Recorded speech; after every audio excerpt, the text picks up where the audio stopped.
Welcome to DSCI Insights in Action. We are actually today in New York here, hosting the CEO Exchange, which is one of the events Digital Supply Chain Institute is focused around. And it actually represents the DSCI Insights in Action in the room with our members and extended supply chain community.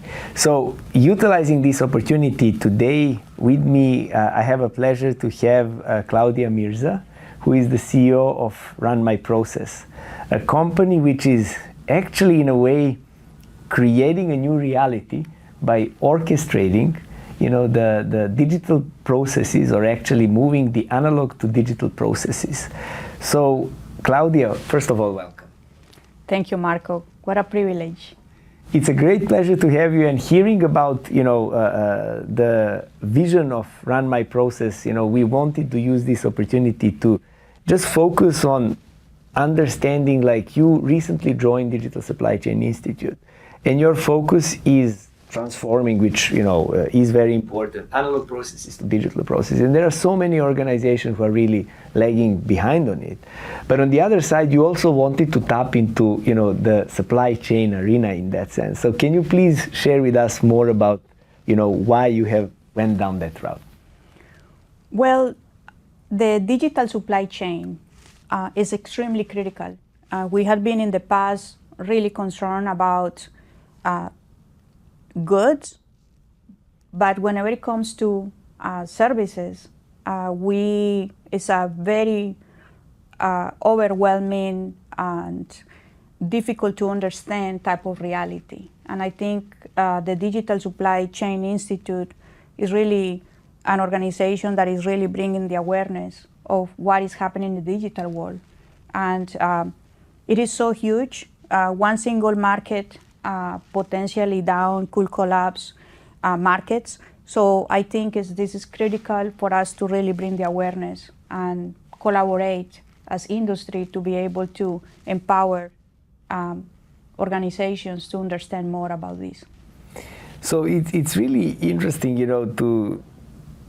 to hear about the value of collaboration. And I think we live in collaborative economy as we speak. And having that in mind, through one of our conversations, you also emphasize the importance of building the workflows, and I'll use the words that are not just only automated, but actually secure and resilient. Mm-hmm. And I love that, right? We always are carried away with what technology can bring and how we can digitize things, but sometimes we forget about the side of the governance and security.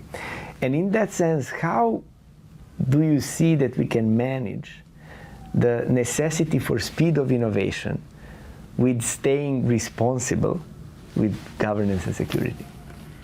The governance and security in the current digital age is critical, and the more we advance with artificial intelligence, all these compliance is becoming obsolete very quickly. And we need to create, for instance, whenever we are talking about geopolitical shifts or conflicts, this is exposing or a lot of vulnerabilities. So it's very important for us to really rethink all the contingency planning, the contingency preparedness, and also create compliance in order to decrease the vulnerabilities in our companies. But we are at a very important moment because the digital economy is just growing. We have a lot of systems. We have a data tsunami coming our way, where we have human data, we have AI data, and also we have hybrid data. But one of the things is about preserving human data for us to be able to preserve humankind. And preserving the data of humankind, and also data that has been preserved for so many years and curated by humans and analyzed is going to become a critical asset. But whenever we add the AI component, and if we have to move that into 170 languages, we are going to be talking about a data tsunami coming our way. So how do we prepare for that? How do we make sure that we stay compliant and keep our businesses safe?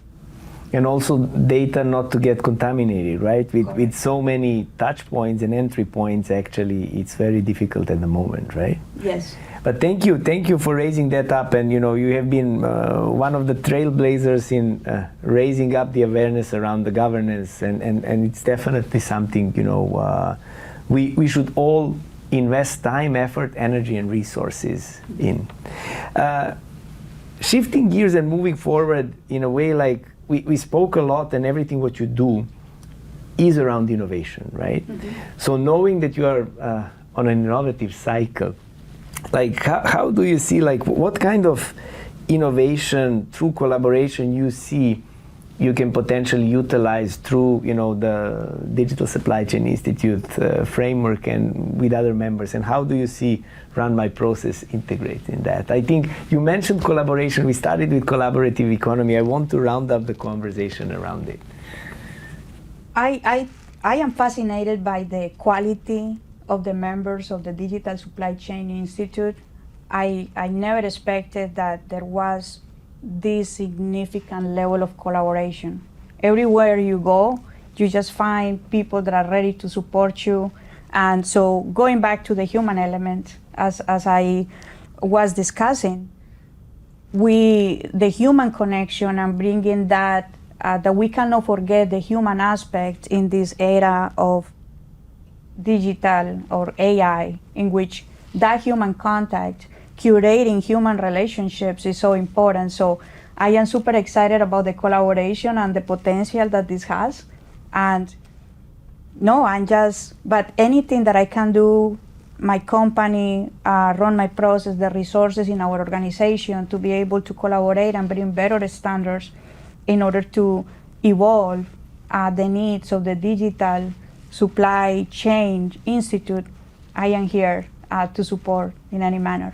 Thank you very much, Claudia. And you brought through your, let's say, insight. You shared one thing which I can connect with our constellation of value approach, a three-dimensional network of collaborators for resilience and, new business opportunities. And it definitely resonates in that way. So, Claudia, thank you very much for being with us. Thank you for sharing the view from RunMyProcess. And thank you for giving, let's say, humans a chance instead of technology, even though being a technology company. This is what I like, and this is a note on which I think we can really share with the followers that we are moving in the direction of orchestration, as you say, within your approach as RunMyProcess, in between the technology and humans.